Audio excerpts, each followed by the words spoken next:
Are you tilted? Is it crooked? I think it's good. Is it good? I think it's good. This light might blind me.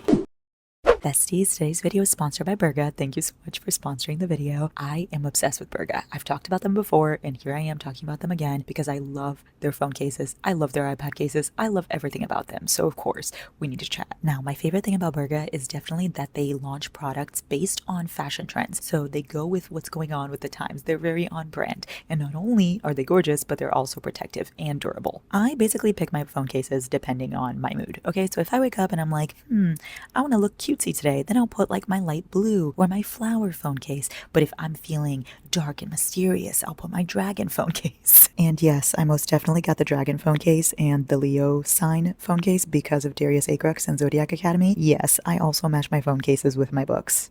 Tell me that's not adorable. You can't. I've worked with Burga before. They're absolutely one of my favorite brands to work with because I sincerely love their products. And guys, Taylor Swift uses Burga.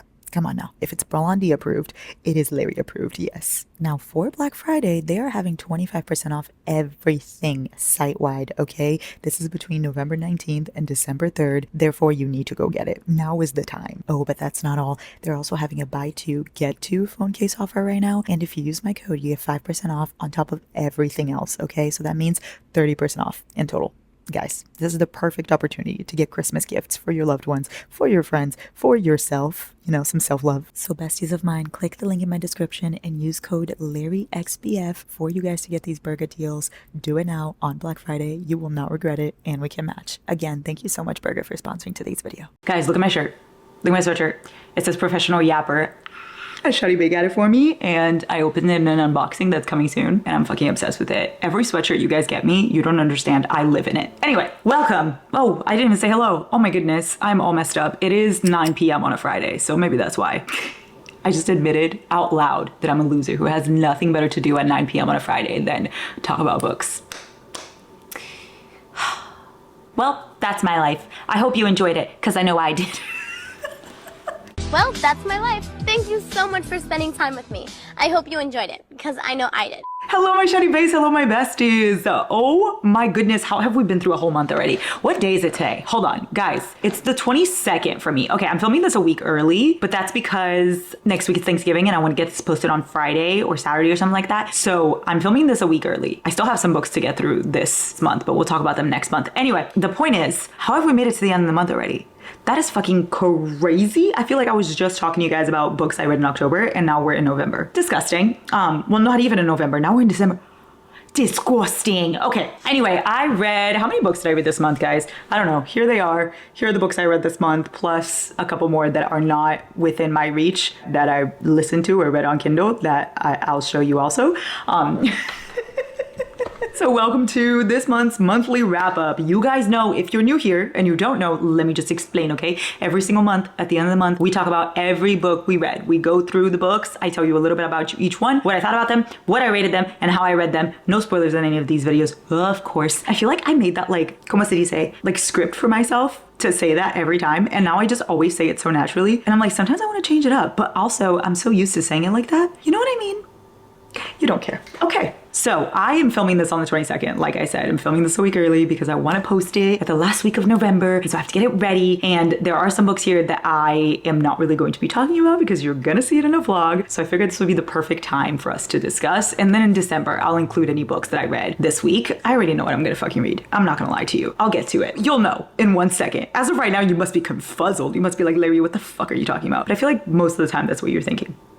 At least that's what you should be thinking if you're a sane person. Anyway, how many books did I read this month? Let us see. 1, 2, 3, 4, 5, 6, 7, 8, 9, 10, 11. Okay, so far I've read 11 books this month. Okay, that's great. I love that for me. Great! What's that one cereal that says that? Is there a cereal that goes, great? They're great!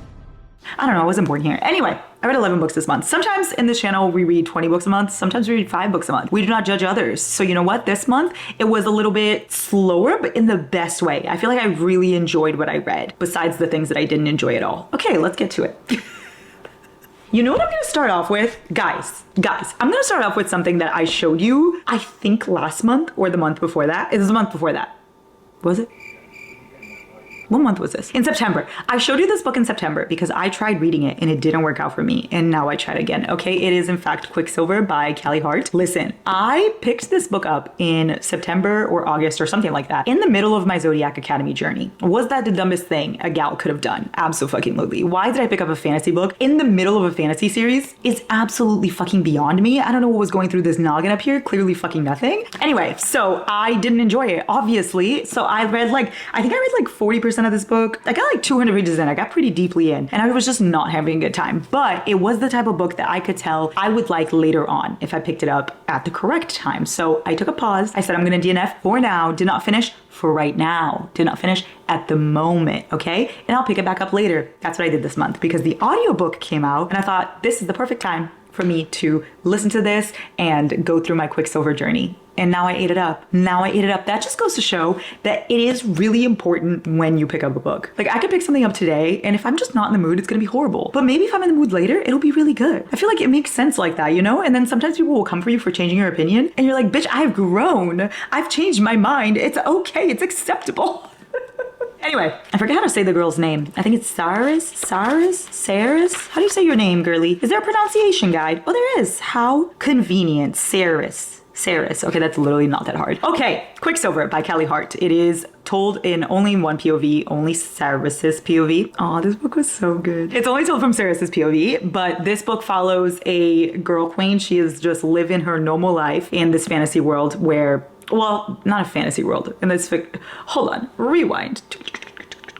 It follows Saris and she's just a girl. And she like lives in an area where the queen is basically a piece of shit, just like most people in power. And they, you know, the government. What is up with words? Like sometimes, man, why are you here? That says more about you than it says about me because I can't help being the way I am, but you choose to be here. So I don't want to point fingers, but. Anyway, okay, Saris, she's just a girl. She lives in this world where the government fucking sucks and they always keep them down in like different kind of quadrants, I want to call it. There's the A quadrant. No. I'm gonna try to explain this to the best of my fucking abilities, okay? Clearly it's hard. Saris, she is, you know what I'm gonna say, just a girl, and she possesses powers that she does not really know much about, okay? She kind of uses them to rob and to get water and food and stuff for her and her brother, and she steals from the queen who is a little bitch, okay? And one day she gets caught. She gets caught stealing from the queen and her guards, and she gets put in this dungeon kind of thing. She's about to get in trouble, but then somehow she opens a portal into another world and in comes this man who she thinks is death himself, and he pulls her through said portal. And now she's in a whole new world where Fae exist. And in her world, Fae have been dead for many years. So it's not a thing anymore. And she has no idea about these powers. She has no idea about Fae. So she just gets kind of thrown in there. Okay. Now, of course, the man who is described as death himself is Kingfisher. And he's the one that pulled her out. And you have an enemies to lovers vibe between them. You have a lot of banter. You have a very romantic-y vibe, but for the first 80% of this book, you have to rely solely on the plot and the banter and stuff to get you through, because the last 20% is where things really get cooking, okay? I think that's what happened with me when I first read this book. I, first of all, picked it up at the wrong time. Second of all, I think I didn't wait long enough. I basically read like 30% and I was like, I'm bored, bitch, get this away from me. But then when I listened to it, first of all, the audiobook is really good. I love the narrators. I'm pretty sure it was duet narration and I ate that up. So if you're having trouble going through this book, maybe listen to it. That could be a vibe. Anyway, I didn't wait for it to get good, right? But when you get to like when you get to like 80% of this book is when things really get going, and it's when the found family starts to really happen and the romance starts to happen, and you start to understand things that you had no fucking idea about in the entire first 80% of the book. So you do have to give it time. I know it's a long book and I know that it's asking for a lot for you to like basically read 500 pages with no reward, but it does get really good, I will say. And I have some friends that absolutely loved this right from the beginning. So maybe it was just me that didn't love it right away, but I ended up really fucking liking this. I will say it's not a 5-star. Most people I saw are giving this book 5-star. It's not there for me, but it's pretty close. I ended up rating this 4.5. It wasn't a 5-star for me, I will say. Just because for the first 80% I was very confused and bored, and for it to get to the point, it took quite some fucking time. But I love the characters. I love Kingfisher. I hate his name. I'm gonna tell tell you that right now. Do you guys know that fish? Hold on, I got you. Like, just you wait. This guy. That's what Kingfisher reminds me of. Okay, because when you say kingfisher, it gives me the vibe of like a very scary fish, a fish that gives you more than you expect, you know? So it kind of gives me that, whatever that guy's name is. I think it's Glenn or something. Anyway, I hate the name Kingfisher. That, let it be known that I despise that name. I kept thinking it was going to be a nickname. It wasn't. That's his name. Anyway, Kingfisher and Saris, they are the romantasy in this, and there's a lot of found family, and it's a whole new magic world, and I really, really enjoyed it. I just didn't enjoy it as much as everybody else, but I enjoyed it very, very much. It's not like my favorite romantasy of all time, but it is such a good setup for a series. So I rated it 4.5. I definitely am going to be reading Callie Hart's other books when this series keeps coming out. I don't know how many books words. I don't know how many books they're going to be. I think like at least 3 for sure. And this does end in a cliffhanger, so beware. But the cliffhanger, okay, wait. Let me run it back. It doesn't end in a cliffhanger that's gonna piss you off. If you've read Zodiac Academy and you're like, I'm fucking angry, it doesn't give that. It definitely lets you wait until the next book comes out. And this book had so much potential to piss me off in so many different ways. It could have had miscommunication. It could have had characters being fucking annoying and stupid. No, it didn't have that, okay? The book is actually very mature in a way. Like, it doesn't anger you, which I really enjoyed, okay? Because most fantasy anger me from time to time. Anyway, Quicksilver, 4.5. Let us fucking move on. I've been talking for 15 minutes just about Quicksilver. That's disgusting. We're gonna move on. Next up, I finished a series that I started last month. I have here the first book. Hold on. The first book I read last month is Beautiful Fiend by Lola King. I'm not gonna be talking about this one because I read it last month. So if you wanna go look at last month's wrap up, you can. But this book starts the series and they are all interconnected standalones. And then I finished the series this month with these right here. You have Heartless Beloved, then Delightful Sins, and then Lawless God. Why am I holding it like this? Hello, Lawless God.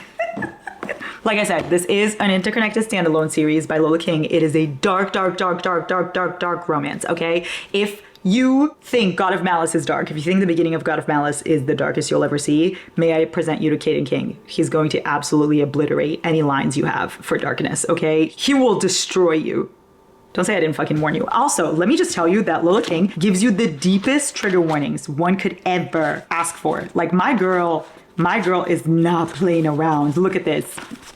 Do you see that? This book is a dark romance, 18 only. Contains scenes that may be triggering to some readers, including on-page dubcon, kidnapping, torture, murder.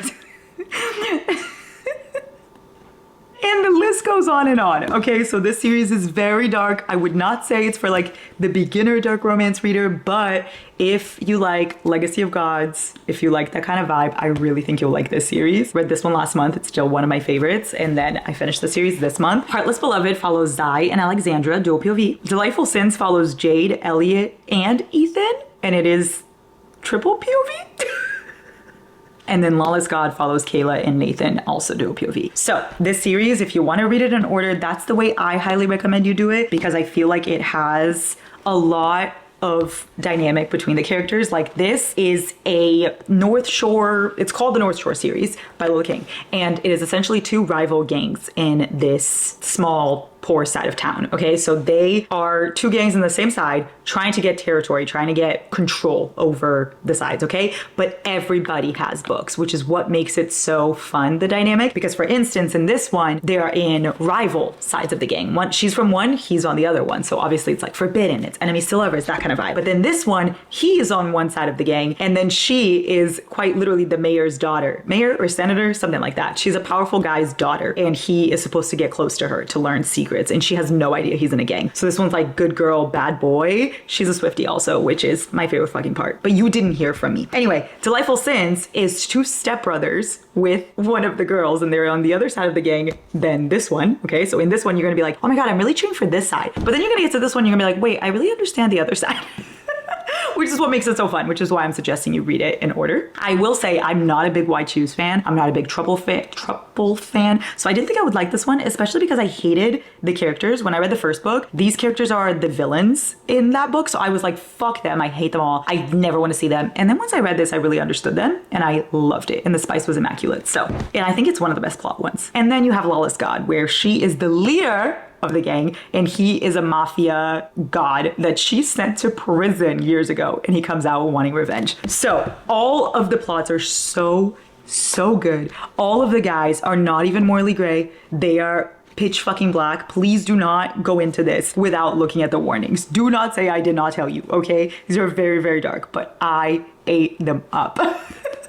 Let's not include Beautiful Fiend because I literally read it last month. I do not need to be talking about it right now.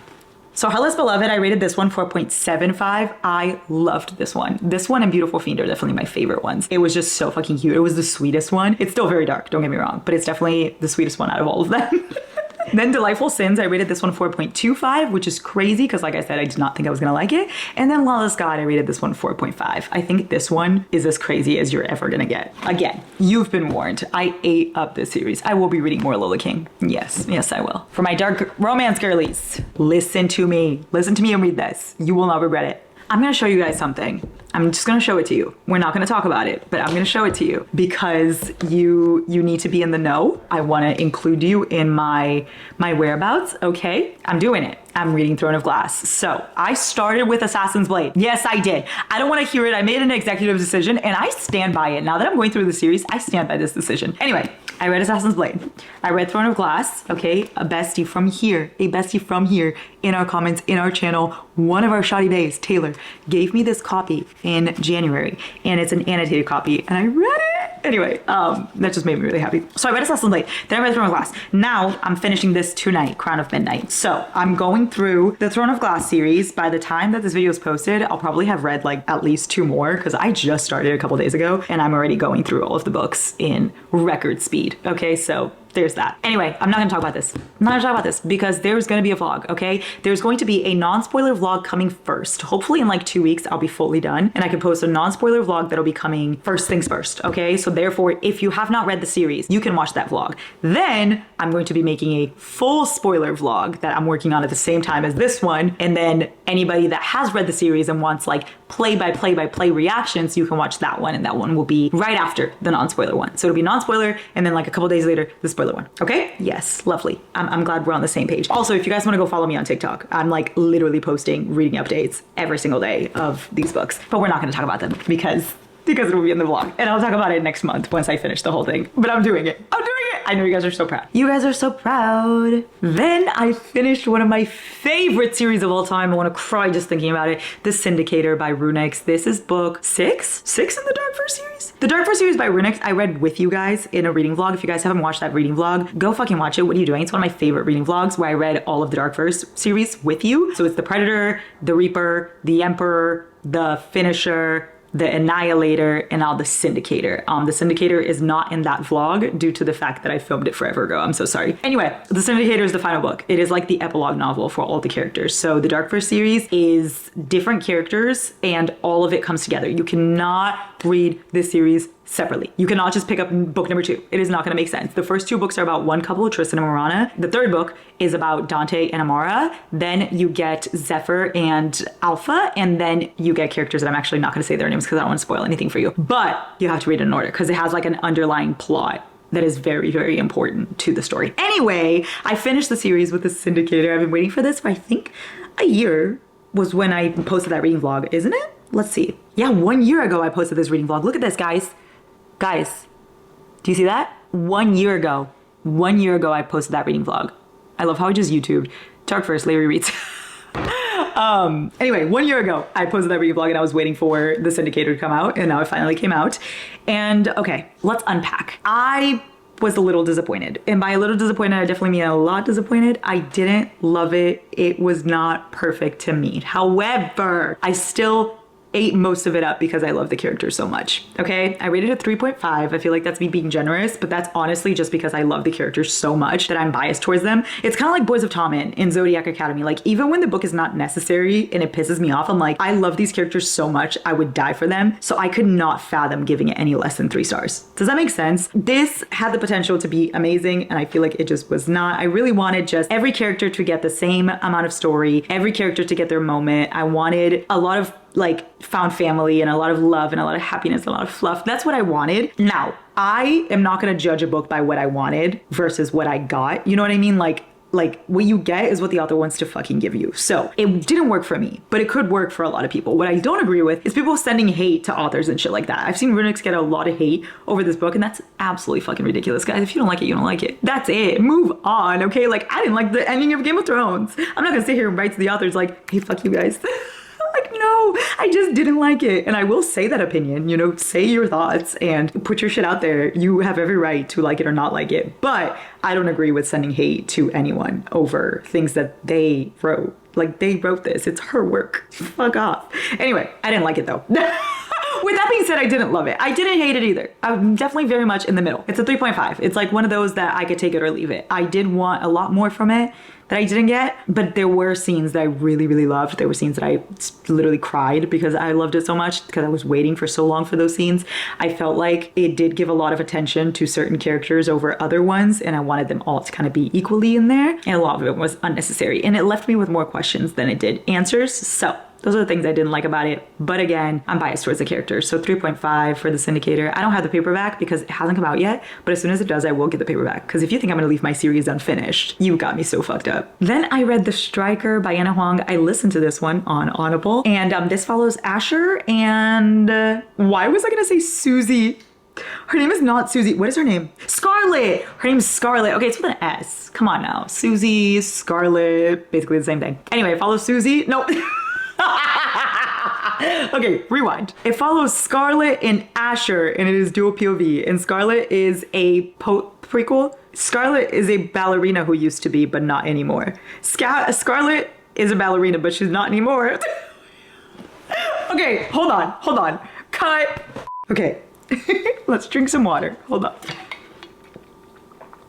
So Scarlet used to be ballerina is what I was trying to say, and then she got injured and now she no longer can compete or anything, but she still practices and still teaches and stuff like that. And she is tasked with doing a summer kind of program where she helps footballers learn different ballet skills that will help them in the field, if that makes sense, okay? And it's only two footballers. It is her brother and her brother's rival on the same team. Now, of course, the romance is not with her brother.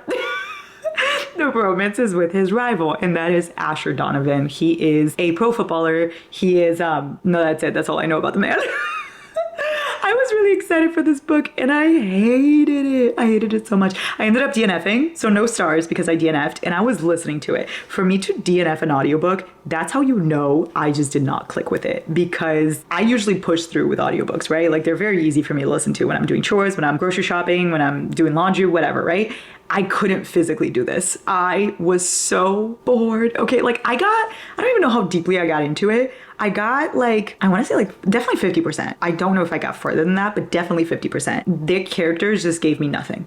I'm so sorry. They gave me nothing. Like Asher, I could not tell you a single thing about that man besides he plays football. I could not tell you, by the way, it's actual football, not American football. So I was very excited for that reason, because I'm a big football girly, because I'm Brazilian. Everybody's a big football girly in Brazil. So I was very excited for that aspect.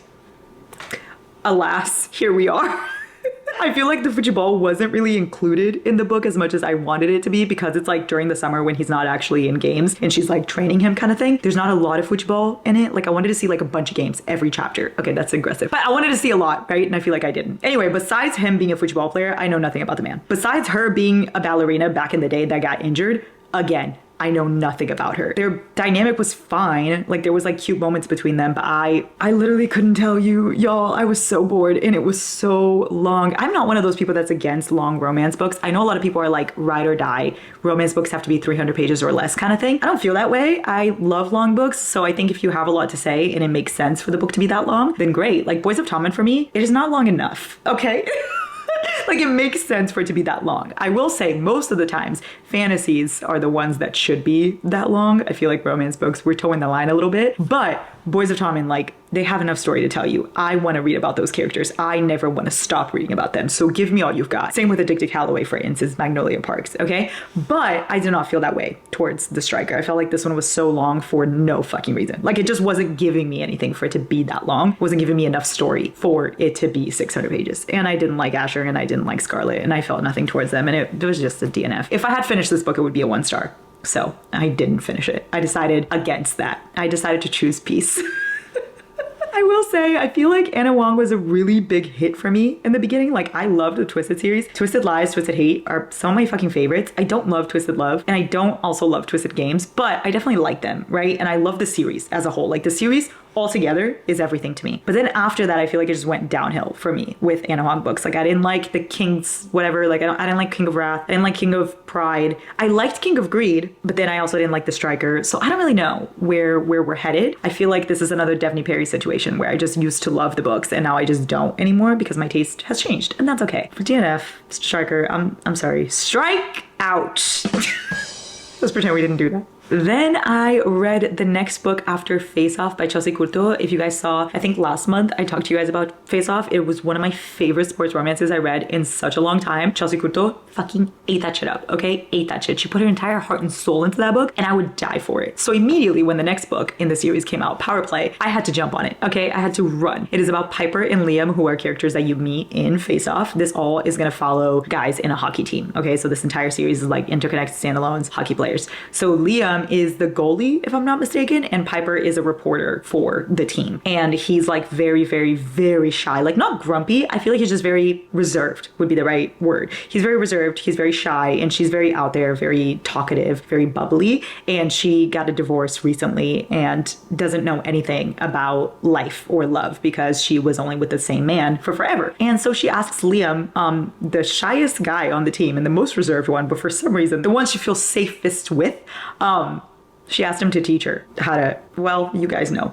She asks him to teach her spicy things, okay? And so there's the teach me trope, there's the very reserved guy and very out there girl, there's marriage of convenience randomly thrown in there, and also accidental marriage, is that a thing? Fake marriage? No. Accidental? Marriage? Whatever, there's marriage, okay? And then there's also sports because he's a hockey player. Also, she is divorced, so she talks about her ex-husband every 5 seconds. Not my favorite thing. I didn't love this. I didn't hate it, but I didn't love it. With Face Off, I was like debating giving it 5 stars. I was like, this book is amazing. If it wasn't for a little bit of the ending that I didn't love, I would have given that book 5 stars. One of my favorite sports romances of all time. So I expected the same from this. I feel like it just did not do it for me. It felt very dragged out. It felt like the tropes were just thrown in there, right? Like the first like 300 pages, I was like, Oh my god, this is everything to me. I love this. I love the text. I love the found family. I love the dynamic. I love the team. I love everything. But then it felt like it was just throwing a bunch of tropes in there without any fucking reason. Like the marriage of convenience, there was no need for that to be in there. It felt just no reason. Like it just was thrown in there, I swear. But I did like their banter and I did like their dynamic and I love the found family. Like I said, this team is everything. So I still rated it 3.5. It just wasn't what I was expecting. I wanted much more, but you know, life is all about disappointments. Lastly, I decided to finally get in the fa la la la mood. I say finally as if my last video literally wasn't me dressed up as a Christmas tree. Merry Christmas. Anyway, I decided to continue the fa la la la mood and read My December Darling by bestie Lauren Asher. This is a small town Christmas novella. Lauren, this is Lauren's novella. It's 200 pages. That's her novella. Okay, guys, look what she wrote in the front. I need to talk about this for a second. Hold on. Lauren, let me just tell you that I cried. I already told her I cried. But look, Larissa, I hope this book brings you a fraction of the joy you bring into my life. So grateful for the gift of our friendship. That's so cute. Anyway, what was I gonna fucking say? I got sidetracked.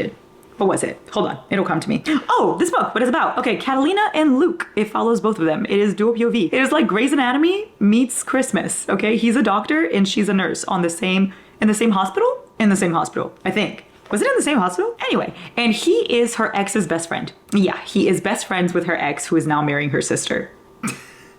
Hold on, her ex-boyfriend is marrying her sister and she's the maid of honor. And then Luke is the best man. So he is her ex's best friend and she is just a girl. Anyway, she's like a, guys, you can tell I'm like going downhill.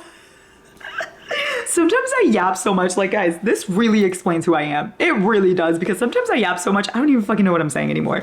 The point is, this is a Christmas novella, but perfect length for me, I will say. I don't love novellas because they feel always too short. Like if a book is 50 pages, I just cannot get into it. I feel like that is more of a short story and I don't have time to get to know the characters, and I am a very character-based person. I am not a plot-based person. I am the kind of soul that if I read a book and I fall for the characters, I will read anything about them, okay? I will literally read garbage. If it's about them, I'll read it, okay? That's at the point that I'm at with Boys of Tommen, with Zodiac Academy, Addicted Calloway, Agatar, Magnolia Parks. Like, that's where I'm at, okay? I'll read complete garbage if you give it to me because I love these characters so much. So for me, a book does kind of need to have, you know, character development. So I feel like 200 pages was actually the perfect length. I feel like she really fucking killed it with this novella, and I'm not just saying because she's one of my best friends. I really fucking love it, okay?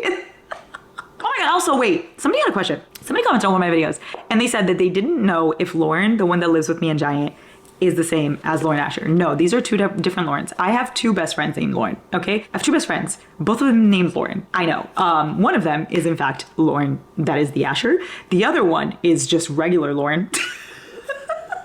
We call her BFF Lauren, and she lives here with me and Giant. She's our child, which another person asked if we are all together. No. It's just me and Giant. Lauren lives with us. Picture like Leonard, Penny, and Sheldon. That kind of dynamic. Anyway, I got really distracted there. Oh, I'm not just telling you this is good because I love her. I actually thought it was really good. If she writes a book that I think is bad, I will be the first to let you know. I will sit here and I will say, well, this wasn't your best work, bestie. Let's go back to the drawing board. Should have kept that one in the drafts, you know, but this one was really good. I really liked it. A Christmas novella. It gave me all the fa la la la vibes. It gave me the character development I wanted. It gave me like characters that I wanted. I really felt like I fell in love with Catalina and Luke separately and then also together, which I liked. And look at the dedication, if I haven't convinced you yet, to those who were torn between Doctors McSteamy and McDreamy. Get ready to fall in love with Dr. Darling. Yeah. So I ended up rating this one 4.5. It is the perfect Christmas read in my opinion. Guys, I'm literally dying. As you can see, I can't fucking breathe because of how much I'm dying. Because here I am putting this video in my hard drive, like organizing it and all, and making the thumbnail. And I'm like, oh my God, let's see how many books I read. Like, let's just count again. I went to my Goodreads and I forgot to include a book in this wrap up. I forgot to include a book in this wrap up, and you guys are gonna die once I talk to you about it because it makes sense why I forgot it. I quite literally erased this book from my fucking brain, okay? It's Always in December by, who is it by? I actually don't even know. Hold on. Emily Stone. Okay, Emily Stone wrote Always in December, and before I read my December Darling, I wanted already to get in the Christmas mood, and I read this one, and I read this one in between Game of Thrones and Throne of Glass. So all I wanted was just a happy-go-lucky book, okay? You can see things went downhill. I rated this 1 star. I'm just gonna tell you that it is fucking horrible. Okay, I'm gonna spoil this book for you, so if you haven't read this book and you do not want it spoiled, please skip this because I'm gonna spoil it. I'm going to spoil it. Please skip this, okay? So Always in December follows Josie and Max, and basically they have like a meet cute kind of thing. She's about to like run him over with her bicycle. She's trying to deliver a letter. They run into each other. They meet, right? And then it's like from then on, you see them going through months of them meeting each other in ways that you would be like, oh my God, we're meant to be. Like meeting each other in Scotland or Ireland, something like that. Meeting each other like everywhere in the streets, okay? Just running into each other. Meaning, oh my gosh, we are meant to be. We are meant to be, right? That's what I thought throughout the whole book. I was like, how cute. It's gonna be right person, wrong time, and then finally they're gonna, you know, get together in the end. Well, in the end, he drops dead. In the end, he drops dead. She's literally visiting her grandmother in the hospital, okay? And this man is there with her, and he drops dead. Turns out he had a brain tumor the whole time that she didn't know about, and obviously, hence, since she didn't know about it, we didn't know about it. And then he just drops dead. And it's supposed to just symbolize her, like, live your life to the fullest kind of thing. Fucking bullshit. How is this a Christmas book? Get the fuck out of here. And listen to me right now. I made sure I looked at the genre on Goodreads. Can you see that? That might be backwards for you. I looked it up on Goodreads, and do you see it? It says Christmas, romance, holiday, fiction, contemporary. And then I looked it up on Amazon, right? And do you see? Do you see where it says feel good? Feel good to who? Not to me! Anyway, fuck this book. I hated it. I rated it 1 star. Absolutely fucking not. The story was good until he dropped dead. So, if you want to read it, by all means, go ahead. It just felt like a waste of my hard-earned time, okay? And I will say, somebody told me this like 2 years ago. I saw one of my mutuals post about this book, and she said, don't read it. He dies. And I was like, not gonna read this book. Perfect. I'm pretty sure I even told you guys in a video before that I wasn't gonna read this book because I knew he dropped dead. Guess what? I forgot that I remembered that. Like, I forgot that somebody told me that. And so I picked the book up anyway on audio because it just was sitting there, and I listened to it, and then he dropped dead, and then I remembered the warning, and then I remembered that I wasn't even going to read it in the first place, and now it's just all a mess, which is why I forgot this book in this wrap up. Okay, back to the video. 1 star, always in December. Goodbye. Ta-da! There are all the books we read this month. Ooh, ooh, ooh. There's still some left of the month, but you know, we'll talk about the rest next month because it's just going to be the rest of Throne of Glass series. That's all I'll be doing in the next 2 weeks. So if you're wondering where I am, I'm here. Well, I'm always here. I don't do anything else. You guys literally follow me around all day because every video I post, it's just like, it's what I'm doing. Every lyric, exactly how I feel. Okay, I love you guys. Have such a good day. Let me know what you read this month, what your favorite book was, what your least favorite book was. Let me know which one of these you're planning to read. Let me know whatever you want to let me know. Or just, you know, go in the comments, say, I love you, Larry. You're the best. You're so cool and so pretty. The best ever, my favorite content creator of all time. Like, if you want to say that, I'm not going to stop you. Okay, I love you.